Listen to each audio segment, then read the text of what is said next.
then I have an opportunity to basically circumvent the competition, right? So, what type of, we've got 3 levels of government, the United States has the same model. What type of things would we be expected to acquire if we're going to start a business? Some businesses are going to have special licensing, other businesses will have a basic licensing, and that's about it. What are some of the things we could write down here that we could later double check and ultimately pursue in the future?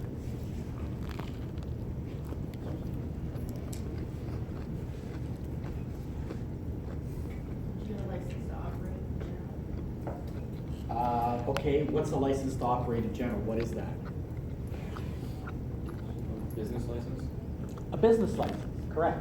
So every business gets a license where you operate a particular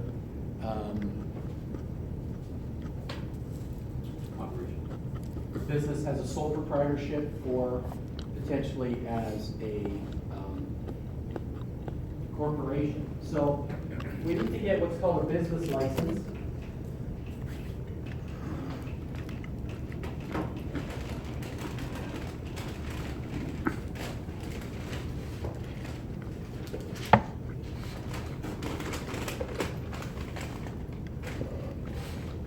What else do we?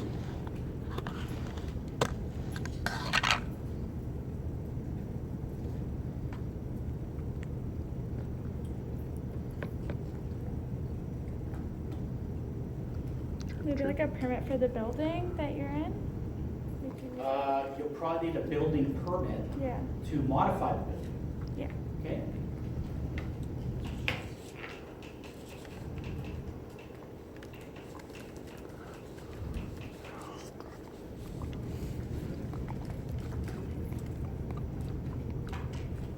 What else do I see?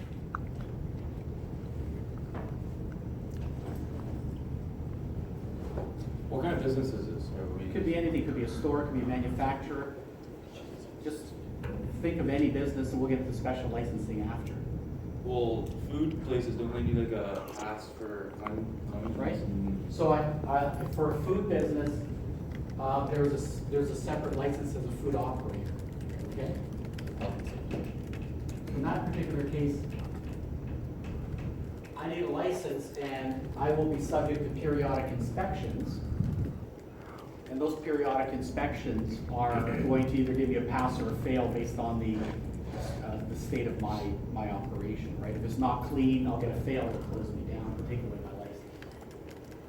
What about taxation? What do I need when it comes to taxation, collecting taxes?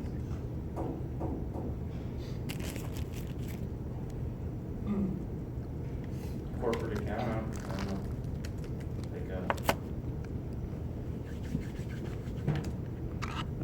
set up the government that you're. Yeah, so what kind of taxes do we typically collect now in Ontario? Virtually everything is HST, right? So I need to get an HST number or an HST permit. And that is actually if your sales are greater than 30,000 a year. Under 30,000, you're not really obliged to collect HST. But recently in Ontario, the scope of applications towards HST has now gone into things that used to be HST exempt. Can you think of things that now are HST applicable, that used to be exempt? The carbon tax. Carbon tax? Tax on your tax. Which? The tax on your tax. Tax on tax, okay. There were things that used to be exempt from HST, things like new house sales, okay? Things like fuel oil, heating oil, propane, consultancy fees. And this is the biggest one that you may or may not be aware of. Any prepared or semi-prepared food is now subject to HST. So we need to collect HST if our sales are over 30 grand. We need a permit for that. What other things might we need?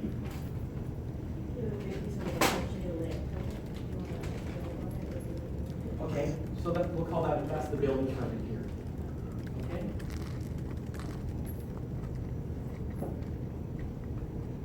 what if I want to open a store in the municipality of Barrie? Do I need a sign permit to put a sign in front of my store on the building? Do I need a sign permit? I don't think so. You do. Oh. Okay, so you need to get a sign permit. And they're relatively easy to get. They just want to know what the hell you're putting up there, whether it's something inappropriate, obscene, et cetera, et cetera. Our sign laws in Ontario are pretty easygoing, as long as you don't put anything up that's going to offend people. In Quebec, the sign permit laws are very restrictive. You must put your sign up in the French language, et cetera, et cetera. Here, we don't have a language restriction. If you want to put a sign up in a different language, you're more than welcome to do so, but not in Quebec. So a sign permit is one thing. What else is here?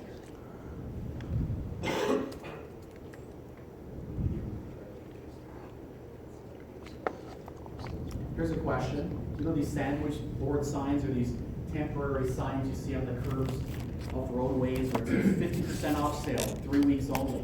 Do I need a permit for that? Problem, Sure. We're in a highly regulated society. You need a temporary permit, and you're only allowed in most municipalities to get one a year. So a temporary sign goes up once a year. If you've got a temporary sign that's perpetually up there, the municipality will typically tell you to take it down, right? So a temporary sign permit.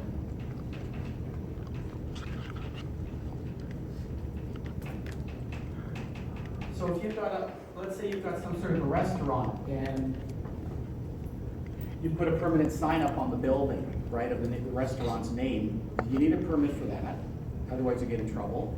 You also need a permit if you put a temporary sign, grand opening, you know, whatever, 50% off menu for the first 3 weeks, you need a permit for that, okay? What about, yes? So if you were to, if you had a store or something and you were on a piece of land, like McDonald's is kind of thing, and they have those big signs out in front of them, is that a sign permit? Yes. I just like to put it on the store. Yeah, so if it's on the premises, on the property, the Golden Arches, for example, there are a couple of permits involved there. The first permit is you need a sign permit. Right. Secondly, because it's a structure, it's quite large, it has to meet what we call the building code Okay. as well. And that now falls under the building permit over here. So they'll say, all right, you want to put up the Golden Arches? Fine. Here's your permit for that. Now tell me how you're going to build it so it withstands winds of 100 miles an hour, doesn't fall over and kill somebody, right? Ironically enough, the Staples store at Keele and St. Clair last year had the Staples sign there, and unfortunately high winds came, blew the sign down, killed them. It's exactly where my dad lives, right across the street. Really? If you hire somebody, how many people have looked at their paycheck, deductions on your paycheck? Okay, you'll see unemployment insurance or EI. So you're gonna have to file. You're gonna have to file with the employment insurance people to get a number from them. So you need an EI number.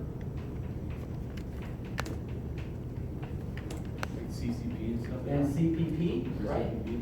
So the EI and the CPP number will enable you to deduct pension payments and unemployment insurance payments and submit those to the government for your employee, right? Here comes the bad one. I've got employees, what else do I need? This gets really expensive. Insurance? Yes, what kind of insurance? There's a provincial insurance that we call WSIB, workers' comp, right? This is where things get very expensive, so we need to file with workers' comp. And the law is changing, actually.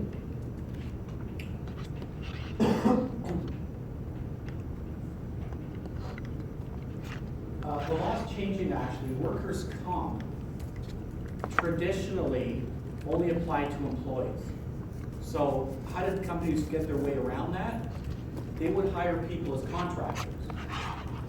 So you're going to come to me and work as a contractor for the day, the week, the month. You're going to bill me, and I'll pay you whatever I pay you, but I'm not paying unemployment, I'm not paying pension, I'm not paying for workers' comp. they're starting to crack down on workers' comp and saying that if you are exclusively working for one company, you're not a contractor. You are an employee, and consequently, you must pay the premiums. The premiums are defined as a percentage of wages, and for a low-risk business, it's about 1.5%. When I was in the retail business, we were probably looking at around 4% for workers' comp. What would be a high-risk business? Construction is around 18%. It's really, really high, right? If you work on an oil rig, you're looking at 18-20%, right? So based on the risk, the percentage of workers' comp will vary. Now, something new has happened, and I've recently had a discussion with workers' comp, and they are now going to be looking at self-employed individuals. So if you are, for example, there's a case right now in the courts, if you, for example, are a one-man show and you run a business, and this is actually a true story, a guy has a mobile washing service. So he goes and he washes restaurant floors and warehouses and things like that. And he is self-employed, he's been self-employed for about 5 years. And workers' comp came and said, you are owing us 5 years of back premiums. He says, no, I don't, I'm self-employed, I have no employees. They are now pressing the issue, trying to set precedents in the courts that self-employed individuals with no employees must pay workers' comp. So that's his first problem. The second problem is all he's doing is washing floors with a power washer. They've categorized him as a construction worker, and he must pay 18% of after tax or before tax wages to workers' comp. So he's got some sort of a judgment against him around $15,000 for back premiums for the last few years in this little business that he has, and consequently, if that judgment goes through, he'll be broke. He'll get a business. So the laws are changing with workers' comp, and we'll need to look at it. Just as a very minor point, this law came out last year with workers' comp. If you are a company that is subject to workers' comp, let's say you have a plumbing business with one employee, and you don't pay workers' comp, and they find out. And how they typically find out? The guy has an accident, and he goes to the hospital with a bad cut on his leg or something. The hospital reports that there's been an on-the-job injury to workers' comp as part of the routine. They investigate, they discover that you do not have a workers' comp number. The automatic fine is $10,000. Ouch. Here's where it gets worse. Let's say this guy, and be aware of this if you ever hire tradesmen and stuff in the future. Let's say this guy fell in some woman's house, fell down the stairs,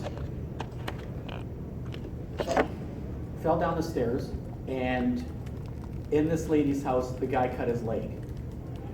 If the lady, before she authorized them to work in her house, didn't verify that they had a workers' comp number, she also gets a $10,000 fine. Okay? So if you innocently hire a tradesman to cut the grass or something, or mow the lawn, fix your plumbing, paint your house, and there's an accident, and you find out that they do not have workers' comp coverage, you're also liable just as much as the contractor. Okay, anything else that we need to get? That's insane.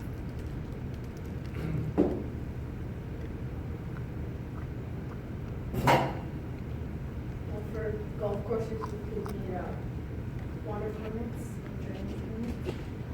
Okay, so on golf courses, I'm gonna need Water permits. different permits for water. I may need a well permit, Drainage permits. drainage. Right? What about disposal of various chemicals? Although a lot of the chemicals now are much more environmentally friendly, I think that most of it's done off-site. right? So what else would I need? Do I need anything else? You need permits for serving or selling food or alcohol. Okay, so I might need an alcohol permit at a golf club or in a restaurant or what have you. I definitely need an alcohol permit. Okay.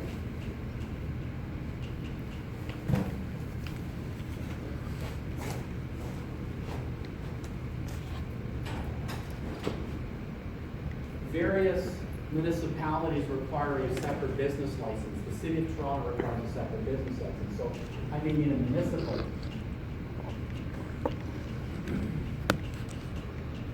Oh my god. License.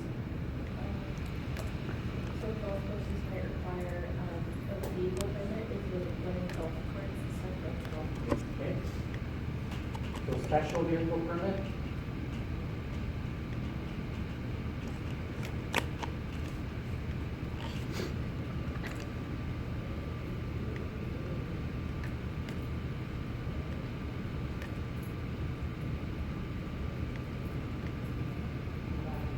Anything else? Fire department permit. What's that? Fire department permit. Yes and no. You will be subject to fire inspections. You need to pass those. But you actually, let's say you are building a facility and you've got a lot of scrap that you throw at the back of the building and you want to burn it. Do I need a burning permit to have a fire? I need a burn permit if that counts.